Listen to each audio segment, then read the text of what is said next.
Hello friends, and welcome to our first knitting lesson today of Knitting 101. Today we're going to start with the basics, our materials. Now I am breaking these lessons down into multiple parts, and I will be time stamping them so you can go through and look at, let's say, needles, yarn, and you can break those down into parts. So if you're somebody you're like, I don't have a lot of time today and I'm really excited about just getting straight to the knitting, you can skip ahead and just go straight to the knitting part of this video. But I do want to give you all the background information. This is going to be a really packed lesson, our first lesson today. So let's jump right in. We're going to start with needles. So let me bring a few examples out to the table here. Now, my main goal is that when you walk into a craft store, you're going to see all of these options, all of your yarn options, all of your needle options, all of your accessory options, and you're going to know exactly what you're going to need for your specific project. So let's start with our basic straight needles. I'm going to take these weird looking ones off the table for now. So when you go to buy your basic needles, you're going to be looking for the length, the width, and the material of your straight basic needles. So here we have a plastic needle, a bamboo needle, and a metal needle. Now these are going to be your most commonly found needles. I personally prefer the bamboo needle. I find that they're lightweight, they're easy on my hands, but this is all a matter of personal preference, and I'm going to say this several times throughout this course. You will need to develop your own personal preferences as far as materials, holding the yarn, maneuvering the yarn, those sorts of things. It's whatever is physically most comfortable for you, and you'll just develop that and figure that out as we go. So a plastic and a bamboo needle are probably going to be our lightest weight. These plastic needles are hollow in the middle, and these bamboo needles are very lightweight, whereas the metal needles have a little bit more weight to them.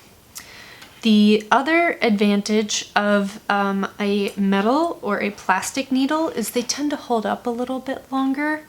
If you notice here with my bamboo needles, particularly because this is a thinner sized needle, I'm getting a little bit of curvature here in that one needle, and that will eventually probably lead to a break in the middle of the needle. Now that could be because I was probably angry knitting and putting a bit too much tension on the needle. These are probably also a cheaper pair of needles, something I didn't spend much money on, so they're not as high quality. But I will show you there are high quality wooden or bamboo options out there that will not bend or snap like this. I'll show you some of those. Alright, so we're going to bring in these weird looking needles. These are double pointed needles. Let me just organize these for us.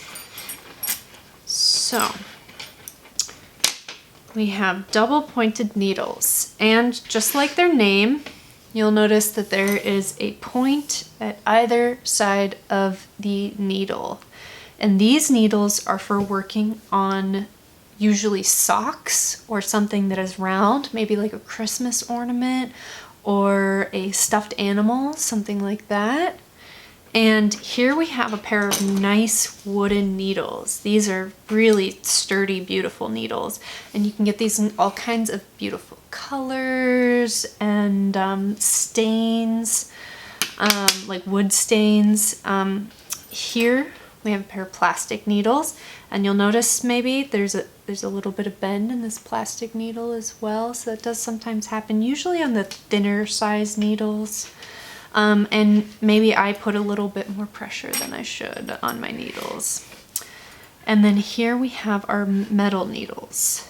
So these are for more advanced projects. We're not going to mess around with these in anything in this course, but I just want you to get a visual and learn what you're looking at when you go shopping at the craft store.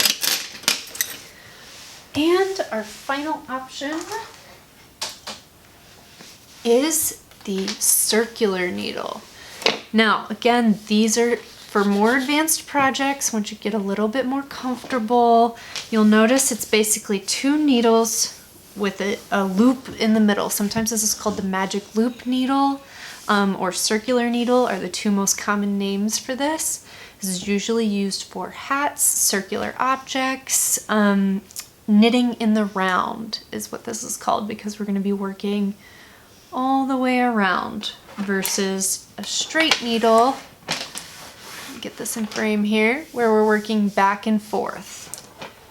Okay, so those are going to be your most common types of needles. Now let's talk about the size of the needle.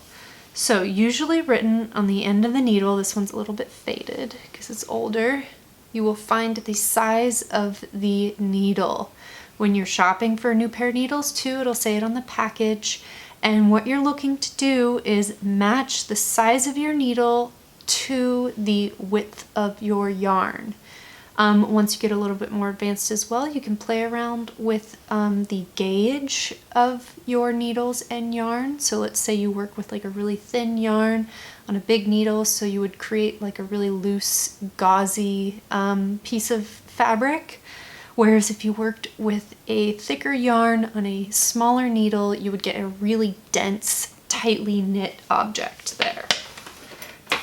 All right, so that's needles. Our next step is we're gonna move on to yarn.